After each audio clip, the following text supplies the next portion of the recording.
Então vamos ler a palavra de Deus. 1 Pedro, capítulo 1, verso 22 a 25. Diz assim a palavra do Senhor.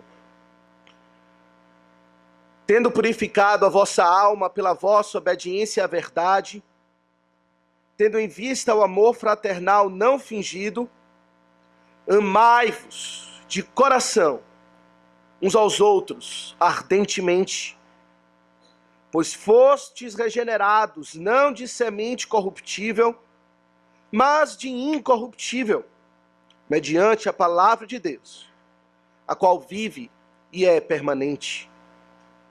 Pois toda a carne é como a erva, e toda a sua glória é como a flor da erva. Seca-se a erva, cai a sua flor, a palavra do Senhor, porém, permanece eternamente. Ora, esta é a palavra que vos foi evangelizada. Até aqui, meus irmãos, a leitura da santa, bendita palavra do Senhor. Vamos mais uma vez orar, suplicar a Deus o seu favor, a sua assistência. Santo Deus, eterno Pai, estamos diante da tua palavra, que é a espada de dois gumes. É como um martelo que esmiuça a penha, capaz de penetrar os pensamentos e revelar os segredos dos corações. Dividir alma e espírito, juntas e medula. Assim, ó Deus, suplicamos que pela ação do teu Espírito, na exposição da tua palavra, o Senhor opere aquele lavar regenerador da tua palavra. Opera em nosso meio a santificação sem a qual ninguém verá o Senhor. E ajuda-nos, ó Deus, especialmente nessa exortação do apóstolo, para que possamos viver como congregação em unidade e amor, amando uns aos outros de coração, sem fingimento, ardentemente. Auxilia-nos, dá-nos o teu Santo Espírito, para falar da tua parte com fidelidade e conhecer então, assim, a mente de Cristo. A misericórdia daqueles, ó Deus, que são alheios a tudo que diz respeito ao Senhor, não te conhecem, não fazem parte do corpo de Deus, não desfrutam do amor fraternal. Que o Senhor também os purifique a alma e os regenere pela tua palavra para uma viva esperança. Sê conosco, suplicamos o teu favor e oramos em o nome de Jesus. Amém. Congregação do Senhor Jesus Cristo, quando pensamos em santidade, ou na busca pela santificação, é comum pensarmos em desafios individuais, particulares, que enfrentamos na luta contra a própria carne, contra as tentações, contra as dificuldades internas. Há uma luta contra a lascívia, contra a cobiça, ou para fortalecer o domínio próprio. Pensamos na santidade e muito temos a tendência em termos pessoais, individuais. Para meus irmãos, o que a palavra de Deus nos apresenta é que a busca da santidade tem um aspecto corporativo muito importante, que é central na vida de santidade. Interessante que algumas das grandes passagens do Novo Testamento que falam e exortam com respeito à santificação, sempre apontam para esse aspecto corporativo da vida da igreja. Viver em santidade é, sim, viver em unidade como igreja do Deus vivo. Por exemplo, Filipenses 1:27. Vivei acima de tudo por modo digno do Evangelho do Senhor Jesus Cristo. Uma chamada à santidade. E ele então explica como, para que eu indo ver-vos ou estando ausente, ouça no tocante a vós outros, que estáis firmes em um só Espírito. De modo que a vida digna do Evangelho, a vida de santidade que glorifica a Deus, diz respeito ao apóstolo Paulo, a vida de unidade da igreja. Escrevendo aos Efésios, o apóstolo Paulo fala a mesma coisa no capítulo 4, verso 1. Ele diz: rogo-vos, pois eu, prisioneiro no Senhor, que andeis de modo digno da vocação a que fostes chamados. Esse andar de modo digno, novamente, diz respeito ao nosso andar com Deus, a vida de santidade, a vida que agrada e glorifica a Deus. E o que é essa vida? Paulo escreve: com toda humildade e mansidão, com longanimidade, suportando-vos uns aos outros em amor e esforçando-vos diligentemente por preservar a unidade do Espírito no vínculo da paz. De modo, meus irmãos, que se queremos ser santos, se queremos viver para a glória de Deus, precisamos considerar que isso diz respeito à vida comum da igreja, que deve ser vivida em unidade, em amor, para a glória do Senhor. E a passagem que temos diante de nós, meus irmãos, não foge à regra, ao padrão que vemos em todo o Novo Testamento. A passagem que temos visto em 1 Pedro, especialmente a partir do verso 13, já pregamos uma série de mensagens nessa sessão, é uma das grandes passagens do Novo Testamento que apresenta uma forte, contundente e clara exortação à santidade. O apóstolo diz no verso 13: por isso, cingindo o vosso entendimento, sede sóbrios e esperai inteiramente na graça que vos está sendo trazida na revelação de Jesus Cristo. E ele apresenta então o chamado à santidade. No verso 14: como filhos da obediência, não vos amoldeis às paixões que tinhas anteriormente na vossa ignorância. Pelo contrário, segundo é santo aquele que vos chamou, tornai-vos santos também vós em todo o vosso procedimento. Ele apresentou os dois aspectos da vida de santidade: a mortificação de pecados, a vivificação para a devoção a Deus. Ele apresenta também, nós vimos, vários incentivos à nossa fé, que reforçam a responsabilidade que temos para viver em santidade. Vimos, Deus é santo, Deus é justo, Deus é redentor, e tudo isso ele apresentou tendo em vista a responsabilidade que temos para viver em santidade diante de Deus. Ele apresentou também encorajamentos para se viver em santidade. Vimos isso na última ocasião, com respeito à alma sendo purificada, com respeito à regeneração que já experimentamos por parte do Espírito, nos capacitando a viver em santidade. Porém, aqui no verso 22, o apóstolo, então, ele apresenta a santidade, talvez agora não como chamado geral, mas agora com as especificidades. O que devemos, na prática, fazer para sermos santos? É claro que muitas coisas estão envolvidas no chamado à santidade. Afinal de contas, devemos ser santos em todo o nosso procedimento, como diz o apóstolo, mas há uma ênfase central, como vemos em todo o Novo Testamento, com respeito à vida de santidade. A vida de santidade, meus irmãos, ela é evidenciada nos crentes, no modo como eles vivem no relacionamento na igreja.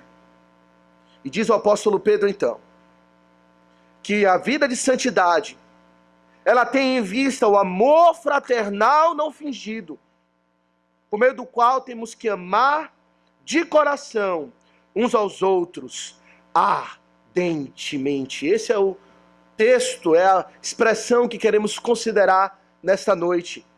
Amai-vos de coração uns aos outros. Queremos considerar, meus irmãos, 4 pontos.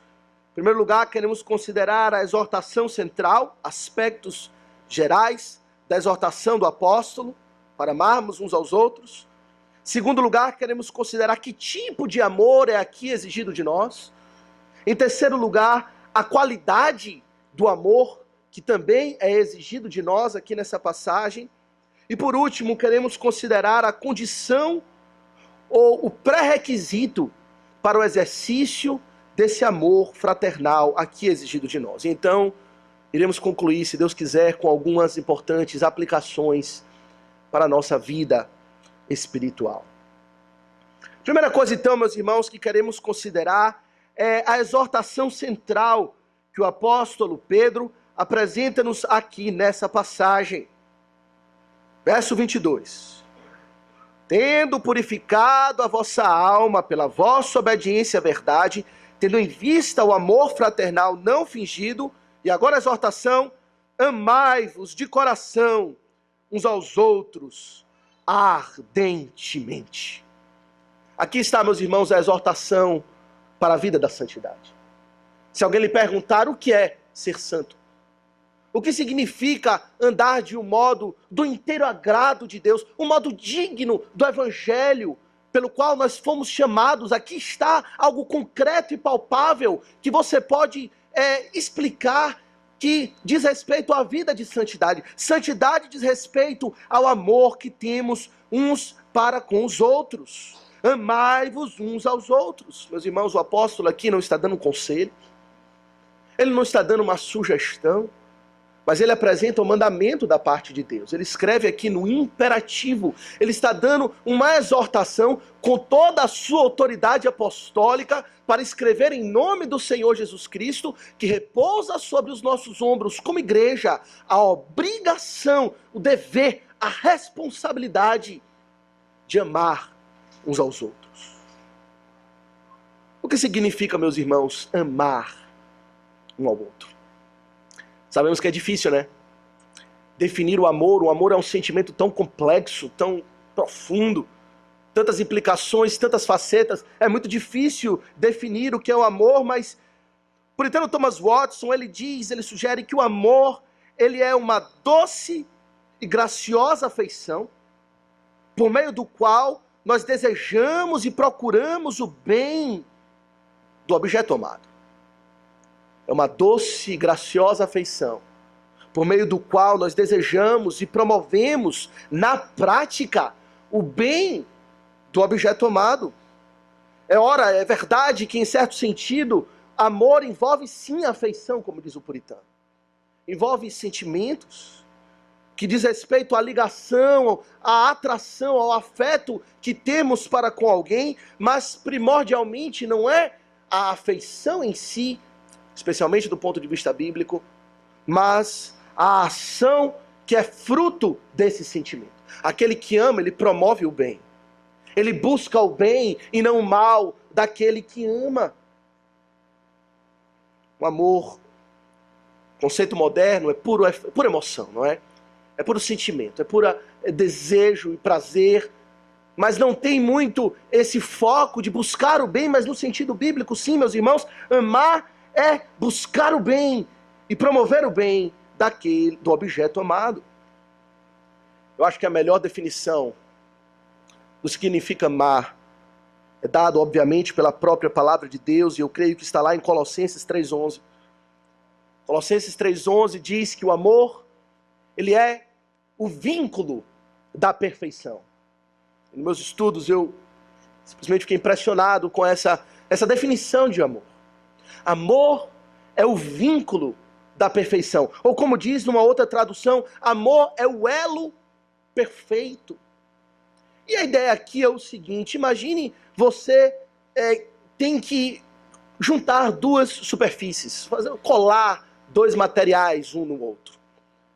E para juntar esse material, essas duas partes, você precisa de uma cola apropriada.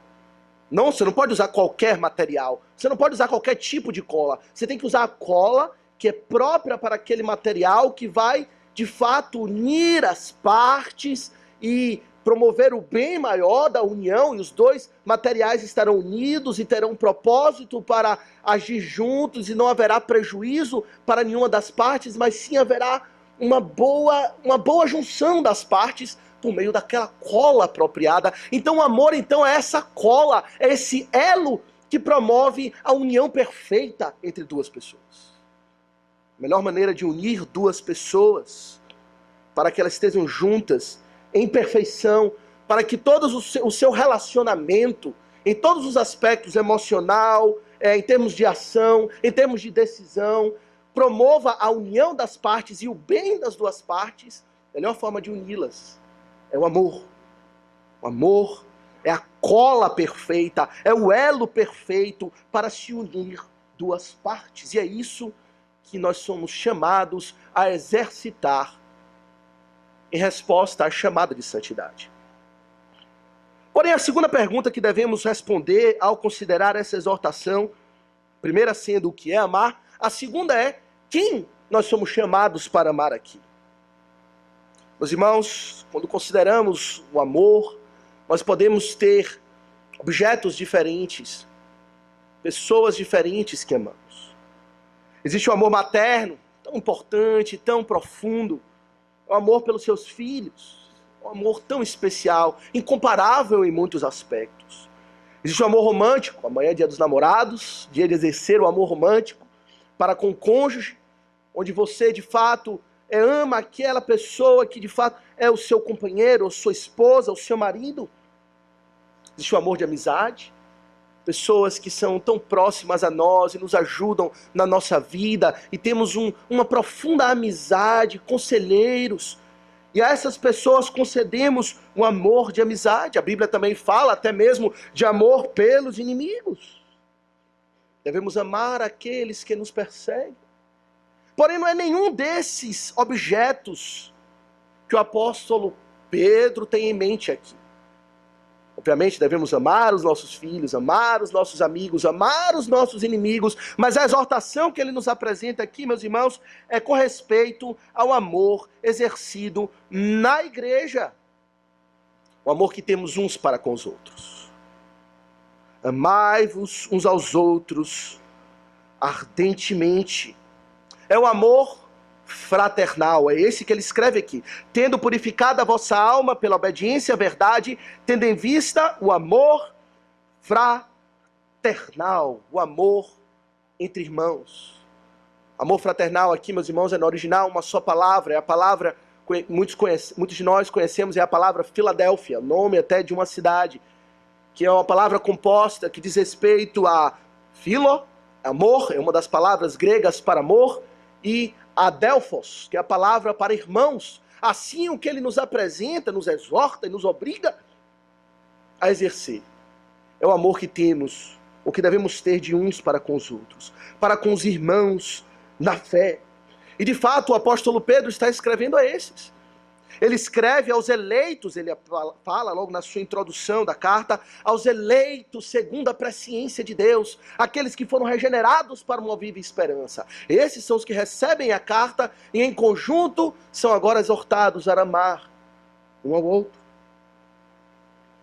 Vivem numa igreja estruturada, debaixo do governo de presbíteros. Mais à frente ele menciona presbíteros no contexto daquela carta, e esses irmãos devem viver unidos em um vínculo de amor. Meus irmãos, essa é uma ênfase muito forte na palavra de Deus. Isso é um contraste muito grande com a nossa prática. A palavra de Deus enfatiza, meus irmãos, se tem um tema que a palavra de Deus, dentre muitos, que a palavra de Deus martela, vez após vez, para que não esqueçamos jamais. É a obrigação, responsabilidade que temos de amar uns aos outros, e poderíamos gastar o resto do nosso tempo apenas lendo passagens que falam sobre isso, mas considere apenas o apóstolo Pedro. O apóstolo Pedro, nessa passagem, ele fala: amai-vos de coração uns aos outros. Mais para frente, no capítulo 2, verso 17, ele repete essa importante exortação. 1 Pedro 2,17, ele fala: tratai a todos com honra, mas amai os irmãos.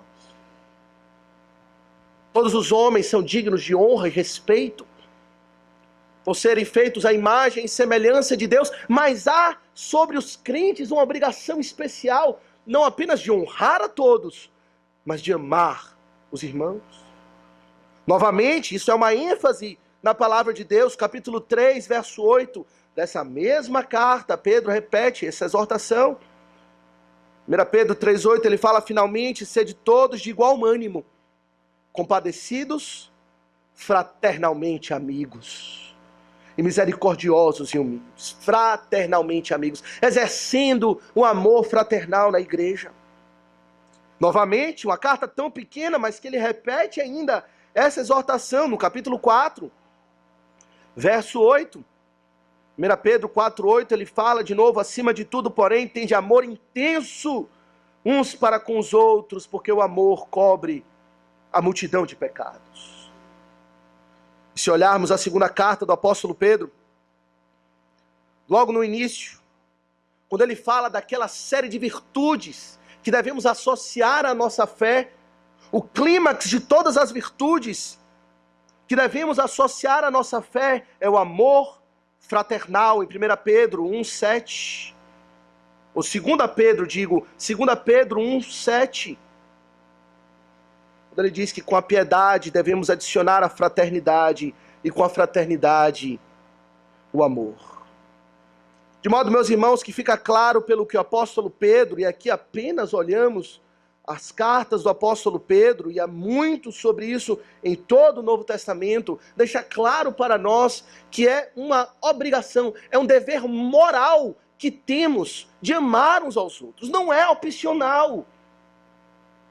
Não é algo que fazemos espontaneamente, ou que fazemos se temos vontade, mas estamos debaixo da obrigação, do mandato de Cristo Jesus, o cabeça da igreja. Ele deseja que a sua igreja seja marcada pelo amor mútuo. E aqui já vai a primeira aplicação, compreendemos isso?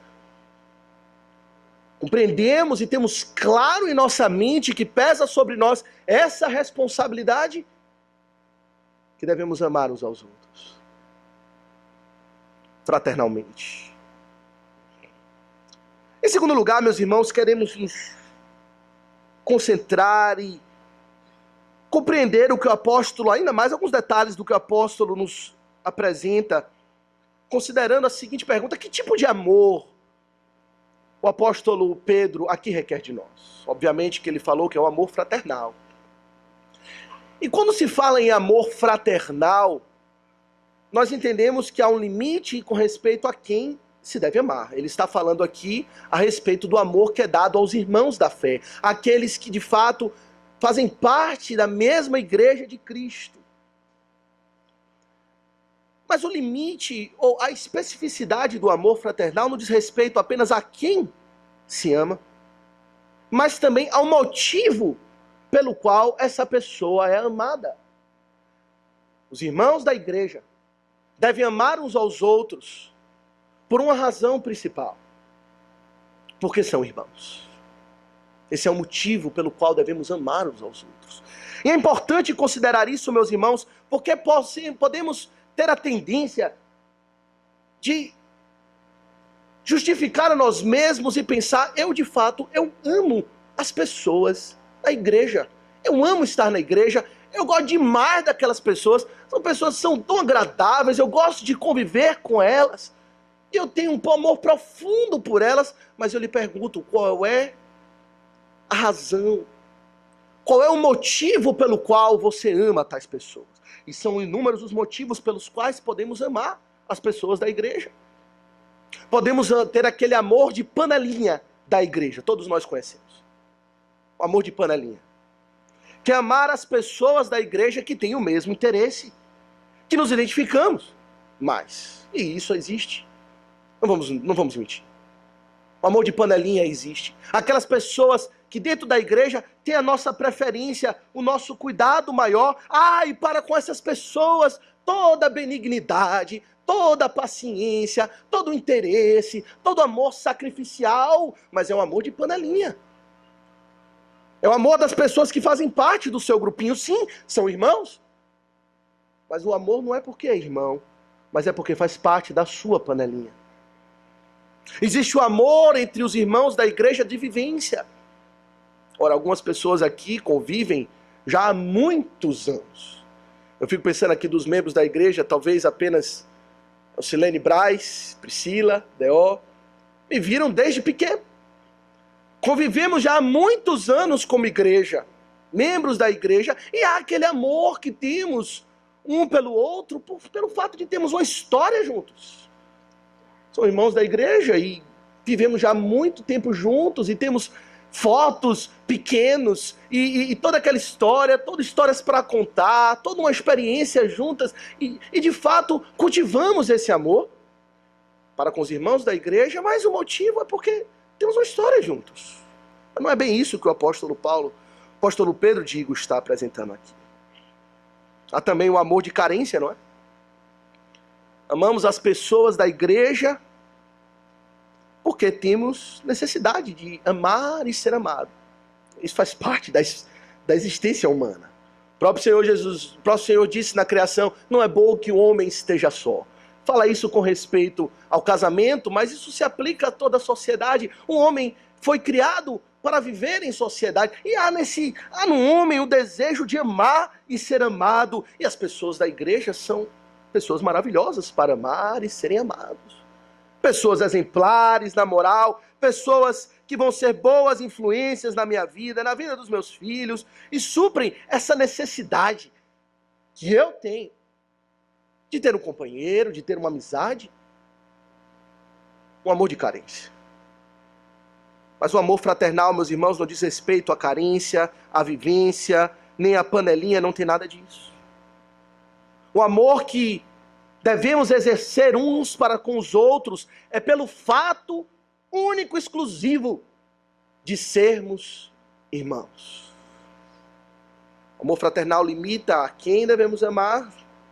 Obviamente que temos que amar os outros também, mas esse amor está falando a respeito do amor que é exercido na igreja e o motivo pelo qual amamos essas pessoas. Amamos porque fazem parte, não do meu grupo particular de interesse, não da minha panelinha, não da minha história de vida, mas porque somos irmãos e membros da mesma família da fé. Fazemos parte de um mesmo corpo espiritual. E assim o amor que temos para com aqueles que já se conhecem há muitos anos, e já vivem, e já caminham juntos na caminhada da fé, talvez, ao longo de toda a sua vida, não deve ser menor daquele amor que deve ser exercido para com aquele irmão que foi recebido na membresia da igreja na semana passada.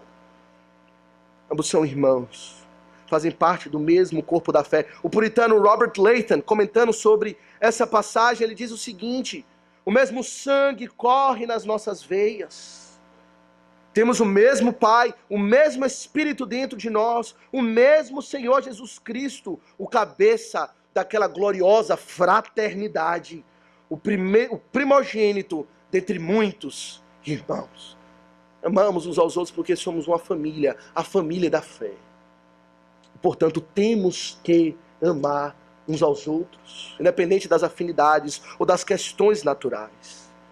E meus irmãos, o que a palavra de Deus nos apresenta em outras passagens é que esse amor fraternal, ele é o amor supremo, quando pensamos em amor que é exercido no nível humano, de um homem para outro homem, ou entre duas pessoas.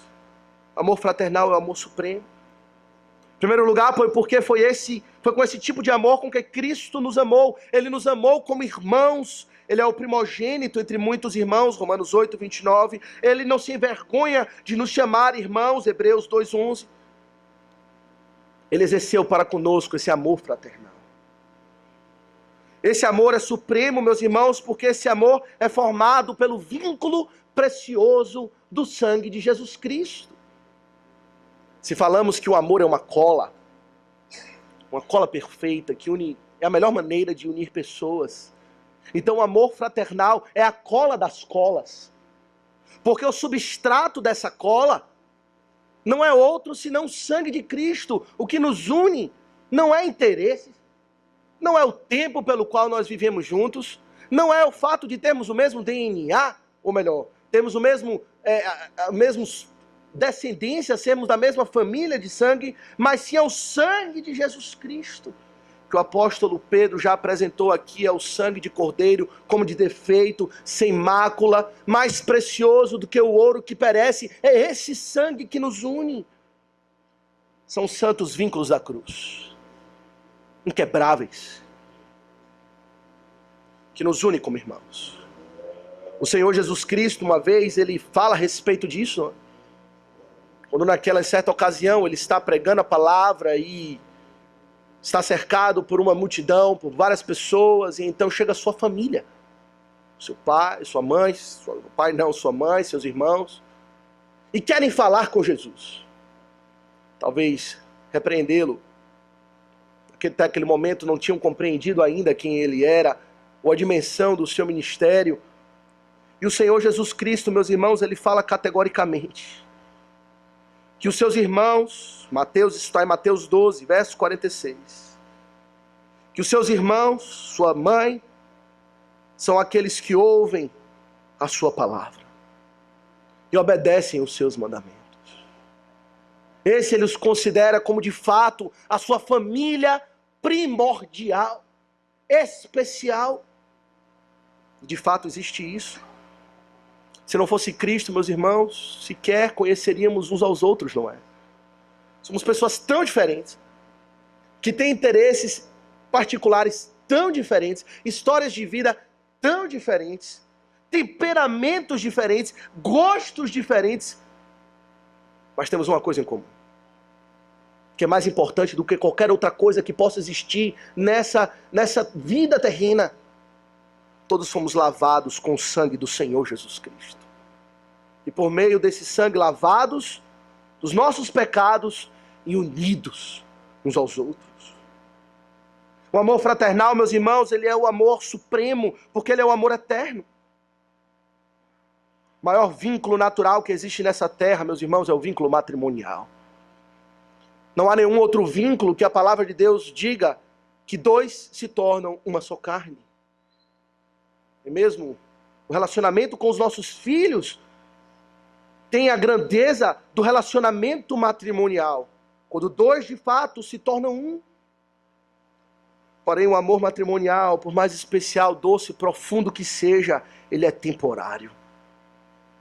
A morte porá um fim no amor matrimonial, porá um fim no matrimônio e apenas continuará o amor fraternal. Quando o Senhor Jesus diz que naquele dia, quando o Senhor voltar, seremos como os anjos, não haverá casamento, seremos todos irmãos, porque esse é um amor eterno, é um amor que permanece. Não é isso que o apóstolo Paulo nos fala no grande capítulo do amor? Em 1 Coríntios 13? 1 Coríntios 13, precisamos entender o contexto, é o contexto de dons na igreja. Ele está falando justamente em amor fraternal, quando usamos 1 Coríntios 13 para casamentos e para falar do amor que temos um para com o outro. Não é bem isso que o apóstolo está falando ali. Ele está falando do exercício de dons para a edificação da igreja. Logo, o amor é o maior dom, é o dom supremo. Ele está falando de que amor é esse? É o amor fraternal. E o que era esse amor fraternal? Ele fala. É um amor que jamais acaba. Porque havendo profecias desaparecerão, havendo ciências passará, porém o amor permanece, a fé vai passar, a esperança vai passar, mas o amor fraternal permanece. É o amor supremo. É assim que enxergamos. Esse é o valor que damos aos irmãos da fé. Que foram ambos, ou melhor, todos nós lavados pelo sangue de Cristo. Temos essa consideração. Ou na verdade está em segundo, terceiro, quarto, último lugar. Ou temos uma relação de mero convívio, de afinidades pessoais, ou de panelinha. Entendemos que é um amor que devemos um para com o outro, pois somos parte da mesma família da fé. Família essa que jamais terá fim.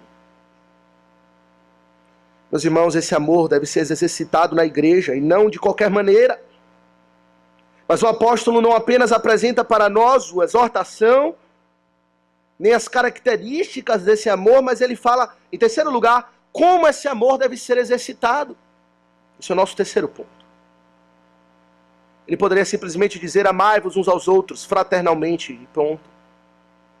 Mas ele descreve, meus irmãos, ele apresenta qualificações que intensificam ainda mais a obrigação que temos de amar uns aos outros assim. E aqui, meus irmãos, é onde o pecado entra na história. O pecado, com toda a sua malignidade, ele tem a capacidade de macular até mesmo as coisas mais sublimes. Até mesmo o amor fraternal, o amor supremo.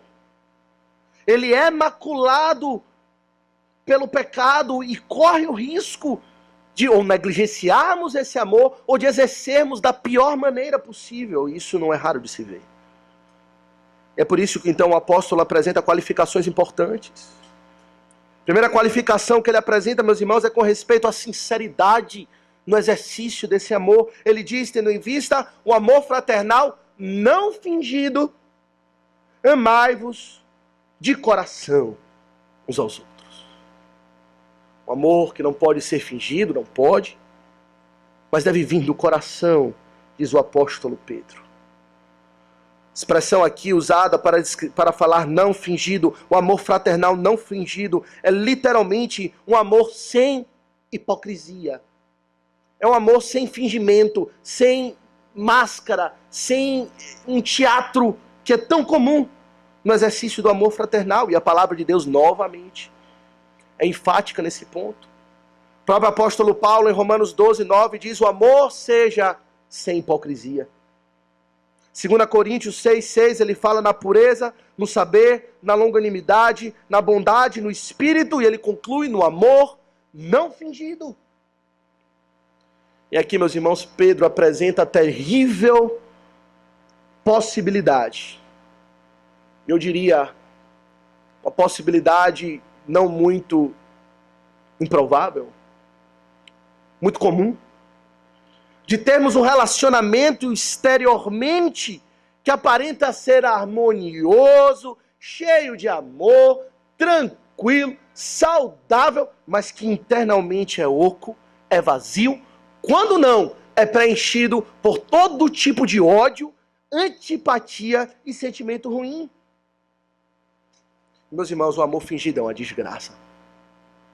O amor fingido é a pior coisa que pode existir. O amor fingido, meus irmãos, o amor falsificado é pior do que ódio manifestado. O ódio manifestado é um pecado. A ida pecaminosa, sem dúvida alguma, é um pecado. Mas amor falsificado é ódio com o agravante da hipocrisia. E por isso se torna pior. Ele é mais devastador nos seus efeitos. O ódio manifestado, ele é facilmente identificado e tratável. É mais fácil de ser contido, pois você vê no seu efeito brusco a sua existência, mas o amor falsificado, ele age sorrateiramente. Ele é devastador nos seus efeitos. Ele vai comendo por dentro, talvez assintomático. A princípio não percebe-se os efeitos dele, mas quando vai se dar conta, o estrago já está feito. É muito mais difícil remediar. O amor falsificado é a fonte de muitos outros pecados. Nós sabemos como é, não é? Na frente, beijinho pra cá, beijinho pra lá, elogio, amorzinho, que saudade, gosto tanto de você. Mas por trás é todo tipo de fofoca, todo tipo de difamação, todo tipo de desprezo, todo tipo de intriga. Ele é a fonte de muitos outros pecados. O amor falsificado é a evidência de um espírito covarde e de um caráter duvidoso. Você sabe como é. Aquela pessoa na igreja, irmão na fé, por alguma razão lhe ofendeu de alguma maneira. Intencionalmente ou não, de uma forma pecaminosa ou não, o fato é, está aqui a situação, você foi ofendido. E você, ao invés de corajosamente, com integridade, ir até o seu irmão, tratar do problema, prefere deixar do jeito que está. E covardemente manter a aparência externa de que está tudo bem, quando na verdade você se corrói de raiva por dentro, de rancor. E não tem coragem de olhar no olho do seu irmão e tratar do problema que aconteceu. É um amor covarde. Mas Deus odeia, meus irmãos, a falsidade acima de tudo. Pois Ele olha principalmente no coração. De tudo que Deus olha, Ele olha o coração sobretudo. Ele busca a sinceridade em tudo que fazemos. Exteriormente podemos estar fazendo tudo muito bem, mas se há no coração a falsidade, nada é aceitável para com Deus e, sobretudo, podemos dizer que a falsidade ela é a marca certa da impiedade. Salmo 12, verso 1 e 2 diz o seguinte, Salmo 12, versos 1 e 2, socorro, Senhor, porque já não há homens piedosos. Desaparecem os fiéis entre os filhos dos homens, pois falam com falsidade uns aos outros. Falam com lábios bajuladores e coração fingido. É a marca da impiedade, diz o salmista. Quando preferimos manter as aparências, dizer que está tudo bem, que é amor, beijinho para cá, beijinho para lá. E na verdade por trás, e nós sabemos que isso acontece, ó. Não estou dizendo que não acontece. Nós sabemos que isso acontece aqui. Estamos em desobediência para com a palavra de Deus, que nos exorta a amar, não com fingimento, mas de coração. Isto é, quando se fala de coração, ele não está falando apenas de emoção, quando costumamos a pensar o coração como a fonte das emoções, mas ele está falando com sinceridade. Coração está aqui em contraste àquilo que é externo. Aquilo que é externo são as suas ações. Ele fala, o seu amor venha do coração. Seja sincero, venha de dentro. O próprio apóstolo João, apóstolo do amor, que enfatiza esse ponto muito. Ele diz o seguinte, filhinhos, 1 João 3,18, filhinhos, não amemos de palavra nem de língua, mas de fato e de verdade. 1 João 3,18. Amemos de coração uns aos outros. Sinceramente. A palavra sinceridade, ela tem uma origem interessante. A palavra sinceridade vem do latim, que quer dizer sem cera. Sem cera. E a ideia aqui era que antigamente, quando se vendiam vasos de barro, o vaso que era trincado ou era quebrado de alguma maneira, o vendedor, ele pegava cera e ele enfiava no buraco, na fenda ou naquilo que foi trincado e quebrado para cobrir o defeito, pintava por cima e vendia-se daquele jeito, como se tivesse íntegro e como se tivesse perfeito. Então passa-se agora a ser um diferencial de marketing, anunciar que esse vaso, ele é sem cera. Ele é um vaso sincero. A sua integridade externa corresponde à integridade interna. E de fato ele está perfeito, ele não é trincado. E assim deve ser o nosso amor, meus irmãos. Todos os nossos afetos, de demonstrações de afeto e de cuidado para com a igreja, para uns para com os outros, deve ter a correspondência no coração. Mas o apóstolo Pedro apresenta também uma outra qualificação. Ele diz que o amor ele deve ser sincero, isto é, não fingido, de coração, mas também ele fala a respeito da intensidade desse amor. Amai-vos de coração, verso 22, uns aos outros ardentemente. Ardentemente. Não é um amorzinho qualquer.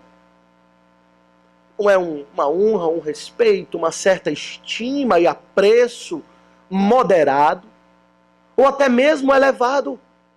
Mas é um amor ardente, diz o apóstolo Pedro, que deve ser exercido de uns para com os outros. A palavra, meus irmãos, é uma palavra que quer comunicar a ideia mesmo de intensidade. Algumas vezes ela representa a intensidade em termos de ser constante. Em outros sentidos, ela apresenta intensidade em termos de ser forte, cheio de vigor. É a mesma palavra que descreve a oração do Senhor Jesus Cristo no Getsêmani, que o levou a suar gotas de sangue. Quando Lucas diz que o Senhor, estando em agonia, ele orava com mais intensidade, ou a mesma palavra, com mais ardor. Ele orava, podemos dizer, ardentemente, a ponto de suar gotas de sangue. E é isso que o Senhor espera de nós. Amor fervoroso, intenso. Devemos ter uns para com os outros. Porque somos irmãos da fé. Como é que medimos a intensidade desse amor? Como é que sabemos se esse amor de fato ele tem sido ardente e sincero, meus irmãos? É pelos atos. O primeiro critério trata do coração. Ele tem que ser sincero, mas ele tem que ser intenso nas suas manifestações. Ao ele se manifestar, sinceramente, ele tem que se manifestar com vigor. Mesmo puritano, Robert Leighton, ele diz que esse amor fraternal deve ser como um fogo dentro de nós, consumindo o nosso egoísmo, para que estudemos como podemos fazer o bem aos outros, agindo constantemente e intensamente pelo bem de toda a igreja. Pelo bem uns dos outros. Não há lugar para egoísmo em um amor intenso. Não há lugar para pensar farinha pouca, meu pirão primeiro, como se pensa por aí, ou se pensa por aqui. O amor intenso, meus irmãos, nos dispõe a andar a segunda milha, a sacrificar em prol do irmão, a buscar o seu interesse, como lemos em Filipenses, buscando os interesses uns dos outros acima do nosso, como lemos em Filipenses. O puritano diz o seguinte, Robert Leighton, novamente, que ele existe nesse amor fervoroso, simpatia para com o irmão que está sofrendo, desejo de socorrer aqueles que precisam de ajuda, suportar aqueles que estão passando por enfermidades, e recorrer e socorrê-los também. Se for o caso, devemos sustentá-los quando caírem, admoestá-los e reprová-los quando necessário. Às vezes, duramente, porém em amor. Regozijar com o seu bem, e com as suas graças e com os seus dons, e muito longe de experimentar qualquer sentimento de inveja, e estar feliz com o bem do irmão. Amor intenso é o amor manifestado. É assim que temos vivido, meus irmãos. É isso que deve ser a nossa pergunta constante. É assim que tem sido realmente. Ou quando vemos um irmão em necessidade, preferimos olhar para o outro lado e fingir que não vimos nada. Ou vemos um irmão em pecado e preferimos não nos desentender com o irmão, ou correr o risco de ter que ter uma conversa difícil, mas deixa o irmão lá, fecha o olho, deixa ele se lascar no pecado, enquanto você não tem a coragem de ir lá para demonstrá-lo, exortá-lo. Quando vendo um irmão doente ou fraco, ou passando por alguma dificuldade, você nem sequer se move de compaixão. Deve ser um amor intenso. Um amor desejoso de fazer o bem. Que, como diz o puritano, estuda e procura oportunidades para fazer o bem. Assim é o amor fraternal. É um amor ardente. Só meio utópico, não é? Vamos ser sinceros. Talvez você esteja pensando isso. Isso não existe. Não.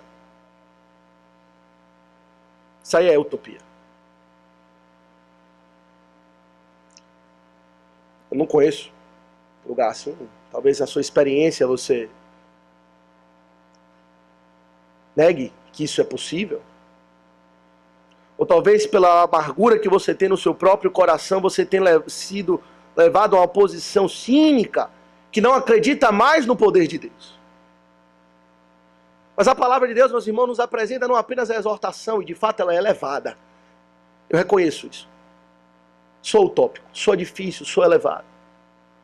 Mas há, meus irmãos, sempre da parte de Deus, quando Ele nos apresenta um desafio, uma exortação, vem junto com Ele a provisão, para que aquilo seja viabilizado. O Senhor não é como o faraó do Egito, que nos deu uma responsabilidade de fazer tijolos maior do que a nossa capacidade. Ele não é um capataz duro. Antes, ele diz que o seu fardo é leve e suave. E nesse texto, meus irmãos, o apóstolo aponta para a provisão que o Senhor tem feito para a possibilidade, para que esse amor seja possível na vida da igreja. Nós já vimos essas passagens com detalhe nas últimas duas exposições, mas ele fala, e observe comigo, que essa exortação, ela vem dentro de um envelope maior. Está aqui a exortação central, amai-vos uns aos outros, mas há condições, há um contexto no qual essa exortação é oferecida. Acompanhe comigo, ele fala no verso 22 e no verso 23 quais são essas condições. Ele fala, tendo purificado a vossa alma pela obediência à verdade, tendo em vista o amor fraternal não fingido. A primeira condição é essa. Ele não está aqui apresentando um chamado à santidade para amarmos uns aos outros para pessoas imundas, mas para aqueles que já foram purificados pelo sangue do Senhor Jesus Cristo. Aqueles que já foram lavados do egoísmo, que já foram lavados do amor próprio, de pensar apenas no seu próprio interesse, tudo isso é pecado. Ele diz, eu já lavei. Jesus Cristo já lavou isso do seu coração. Vocês têm agora um novo coração. Lavados do pecado. E não apenas foram purificados, mas também regenerados. Verso 23. Esse é o outro lado do envelope. O primeiro lado vem purificados para amar, tendo sido, verso 23, regenerados, não de semente corruptível, mas de incorruptível, mediante a palavra de Deus. Ele não está falando aqui como eram os filhos de Adão. Ele não está falando e exortando homens naturais que de fato são entregues ao amor próprio. Não amam outra coisa senão seus próprios interesses e paixões carnais, como ele fala anteriormente. Mas aqueles que foram regenerados para uma viva esperança. Foram feitas novas criaturas em Cristo Jesus, possuem um novo coração, uma nova disposição, não apenas para amar a Deus, o que antes era impossível, mas pela ação do Espírito Santo somos habilitados em Jesus Cristo, não apenas a amar a Deus, mas a amar um ao outro. Logo, meus irmãos, é utópico para aquele que ainda não experimentou que o Senhor é bom. É utópico para aquele que ainda não foi purificado pelo sangue de Cristo e nem foi regenerado pela palavra de Deus. Mas aqueles que têm experiência com Deus, eles podem receber esse novo mandamento do Senhor. O próprio Senhor Jesus apresenta assim, não é? Em João 13, 34. Novo mandamento vos dou, que vos ameis uns aos outros, assim como eu vos amei, que também vos ameis uns aos outros. Esse mandamento vem para aqueles que foram amados por Cristo. Existe um mandamento universal, é verdade. Amar o próximo como a si mesmo. Não é esse mandamento universal que ouvimos? Mas há um novo mandamento, que em muitos aspectos se assemelha com o antigo mandamento, o mandamento universal, mas que é específico. Amai-vos uns aos outros, não como você amou a si mesmo, mas como eu vos amei, diz o Senhor Jesus Cristo.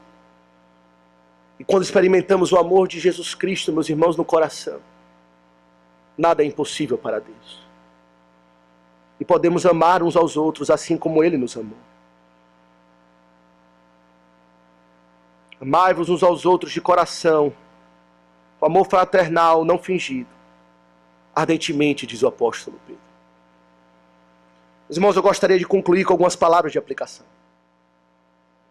A primeira, e talvez a mais óbvia, então, é um apelo à nossa igreja, para que de fato venhamos a cultivar, em nome do Senhor Jesus Cristo, pelo Espírito Santo que está em nós, um amor ardente uns pelos outros. Eu pergunto, de que tipo é o seu amor? É um amor fraternal que você tem para com os irmãos da igreja? Qual é a qualidade do seu amor? Qual é a intensidade do amor que você tem de uns para com os outros na igreja? O puritano Thomas Watson, comentando também sobre essa passagem, ele lamenta, já nos seus dias, a respeito da corrupção total deste mandamento, mesmo entre cristãos professos, e ele anuncia o funeral desta passagem. Quando nos últimos dias disse que o amor de muitos se esfriará. Ele diz o seguinte, o texto fala, amai-vos uns aos outros, mas a nossa vida é um terrível comentário desse texto. O texto diz, amai-vos ardentemente, mas o que vemos é ódio ardente, antipatia ardente e todo tipo de indisposição de um para com o outro. De fato, vivemos num tempo onde o amor de muitos se esfriou. Mas o que Cristo espera de nós, meus irmãos, não é nada menos do que isso, é amor mútuo. E todas as graças que fluem desse amor. É verdade, meus irmãos, que temos experimentado um certo amor como igreja, e eu sou grato a Deus por isso. Nossa congregação experimenta de uma certa unidade. Um certo amor eu sinto. Mas será que isso é o mais intenso que podemos chegar? Eu acredito, meus irmãos, que muitas mudanças são necessárias. Para amarmos uns aos outros ardentemente de coração é necessário menos fofoca, menos intriga, menos ciúmes, menos divisões, menos disputas, menos panelinhas, menos individualismo, menos picuinha, menos indiferença, falta de compaixão, e tudo isso está aqui. A gente sabe. Pelo contrário, meus irmãos, é preciso mais dedicação, mais compromisso, mais disposição para servir, mais benignidade no julgar um ao outro. Oh, meus irmãos, mais benignidade no julgar uns aos outros, mais graça, mais amor sacrificial, mais desejo de estar juntos. Meus irmãos, nós somos uma igreja primordialmente de jovens. Eu nunca imaginei uma igreja de jovens onde é difícil nos unir para termos um momento de lazer. Não temos vontade de estar juntos, até mesmo para brincar. O que a gente geralmente espera, e eu sei que a gente faz isso, é o seguinte: eu vou aguardar para ver quem vai. Se minha panelinha for, eu vou também na programação, para poder ter comunhão com os irmãos. Precisamos de mais humildade, meus irmãos, mais intercessão de uns pelos outros, mais interesse no que se passa na vida do outro. E, meus irmãos, Satanás trabalha nesse ponto. Ele sabe muito bem, Satanás é um excelente exegeta da palavra de Deus. Ele sabe muito bem aquilo que o Senhor espera de nós. Ele sabe que isso é algo central do Evangelho. É uma obrigação primordial, por meio do qual daremos grande testemunho. Ele sabe da potência ou dos efeitos que pode ter uma igreja que se ama. E ele ataca nesse ponto. E ele tem atacado. Porém, devemos resistir ao diabo e ele fugirá de nós. Devemos ser como uma família, meus irmãos. Os mais velhos devem se sentir como pais e mães dos mais jovens. Acolhê-los, amá-los, trazê-los para perto, cuidar deles. Trazê-los para suas casas. As crianças devem ser todas como os nossos filhos, pois elas pertencem ao Senhor. Os jovens unidos e amigos, encorajando uns aos outros na caminhada da fé, tomando iniciativa para recuperar qualquer tipo de brecha que surge na amizade e no amor fraternal. A aplicação é esse, meus irmãos, é um apelo da parte do apóstolo para que amemos uns aos outros ardentemente. Segunda aplicação, meus irmãos, é que Pedro apresenta para nós que a grande marca, ou uma das grandes marcas de verdadeira experiência com Deus, de verdadeira conversão, é o amor que temos uns para com os outros. Como sabemos que de fato amamos a Deus? Não é pela mera moral, não é meramente por sustentar uma vida de integridade com os negócios, ou pagando os impostos, ou sendo pontual. Tudo isso é importante, é verdade, mas isso o mundo também valoriza. Isso é uma moral que o mundo também abraça, mas a moral cristã, o mandamento que é distintamente cristão e que evidencia de fato o novo nascimento, é se amamos uns aos outros. O Senhor Jesus disse, João 13:35, nisto conhecerão todos que sois meus discípulos, se tiverdes amor uns aos outros. É para botar a barba de molho. Temos antipatia ou não temos nenhum tipo de atração aos irmãos da fé, nenhum sentimento de compaixão, de apego àqueles que seguem e trilham o mesmo caminho rumo a Jerusalém celestial, é para colocar a barba de molho e sondar se de fato experimentamos se o Senhor é bom. Terceira aplicação, meus irmãos, importantíssima também, é que o seguinte: se a santidade ela é marcada pelo exercício do amor fraternal, como ficam então aqueles que creem que podem viver a vida cristã sem igreja? Passagens como essa, meus irmãos, mostram que o ápice da vida cristã, em termos humanos, é o relacionamento de amor com a igreja. E que é praticamente impossível ser crente sem a igreja. Como eu vou ser santo se eu não amo os irmãos, se eu não participo da igreja, se eu não me envolvo com a igreja, se eu não desejo fazer parte da igreja? Isso fica aqui uma forte exortação para os chamados desigrejados. é aqueles que têm o seu relacionamento pessoal com Jesus Cristo e diz que não precisa de igreja, não precisa de irmão, ele tem a sua vida com Deus em casa, lê a Bíblia e tá tudo bem. Meus irmãos, essa pessoa não pode ser chamada de um santo em Cristo Jesus, pois ela não tem amor fraternal. Esse tipo de atitude revela que tais pessoas jamais foram purificadas pelo sangue de Cristo, jamais foram regeneradas quando desprezam a igreja. Saiba, você está desprezando o cabeça da igreja. Para Cristo não há divisão entre as cabeças e o seu próprio corpo. Ele se uniu a ela. Ele diz, é a minha noiva. É o meu corpo, eu sou o cabeça dela. E se há desprezo no seu coração para com a igreja, Cristo vai tomar como ofensa pessoal, como desprezo a Ele próprio. Não se engane. E fica aqui a exortação para aqueles visitantes regulares da nossa igreja. Nós temos um bom número de pessoas que têm vindo à igreja e vem uma vez, vem outra vez, gosta do sermão, gosta de ouvir a pregação expositiva, reformada, tem um apreço às confissões e coisa do tipo, mas não tem interesse nenhum com a igreja, não deseja fazer parte do corpo de Deus, não deseja professar a sua fé, se batizar, se tornar membro, quer vir aqui como quem vem ao cinema, para ouvir uma boa mensagem, depois ir embora e não quer ter nada a ver com as pessoas da igreja. Se você ama a Deus, você tem que amar o povo de Deus. Desejar fazer parte do povo de Deus, não estar de fora daquilo que Deus fez para si mesmo.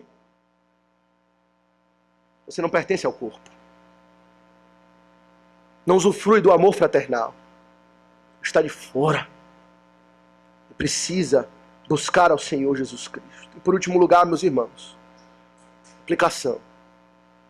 A fé hostilizada, ela é fortalecida na igreja. Preciso lembrar o contexto. O apóstolo Pedro escreve àqueles irmãos da dispersão que estavam tendo a fé ameaçada, atacada, hostilizada por um mundo hostil, e ele escreve com o propósito de fortalecê-los. E ele diz, você quer ter uma fé fortalecida, você quer peregrinar com firmeza, com perseverança rumo a Jerusalém celestial, é assim que você vai viver. Na igreja. Hoje um irmão, um amigo me perguntou a respeito de como eu posso ser um crente maduro, como eu posso ser um crente aperfeiçoado, completo, como eu posso me desenvolver, será que é bom eu ir no seminário? Falei, meu querido, o seminário é muito bom, mas o que você precisa é da igreja do Deus vivo, pois foi isso que o Senhor estabeleceu para o aperfeiçoamento dos santos. Tendo sido assunto aos céus, ele disse, ele concedeu dons aos homens, ministros, pastores, mestres, com vistas ao aperfeiçoamento dos santos, e não apenas mestres e pastores, mas ele nos deu uns aos outros, para, como lemos em Hebreus 13, exortarmos uns aos outros mutuamente e estimularmos uns aos outros no amor e na prática das boas obras. Se você quer crescer em santidade, crescer e se fortalecer na fé e ter a certeza de que vai perseverar até o fim, para receber a coroa de glória, é na igreja, no amor mútuo, vivendo em unidade, se envolvendo, não é apenas participando do culto, não. Participar do culto é muito importante, é central, sem dúvida. Mas se envolvendo com as pessoas, conhecendo, tendo a vida do corpo, a vida da comunidade. Sem isso, meus irmãos, não há santidade. A esperança é vã. E como diz o apóstolo João, se não amamos aos irmãos, enganamos a nós mesmos. E o amor de Deus não está em nós. O amor de Deus está no seu coração. Então cadê o amor intenso de uns para com os outros? Meus irmãos, vamos nos amar. E assim agradar, glorificar ao nosso Deus. E gozar da bênção de uma congregação unida e fortalecida. Que conhece a graça de Deus, sabe o que é perdoar as ofensas, as intrigas. Pois fomos perdoados por Cristo. E vivemos no fortalecimento mútuo. Em todos os aspectos daqueles que gozam do elo perfeito do amor fraternal. Que o Senhor nos abençoe. E nos ajude a viver assim. Não de palavra nem de língua, mas de fato e de verdade. Amém.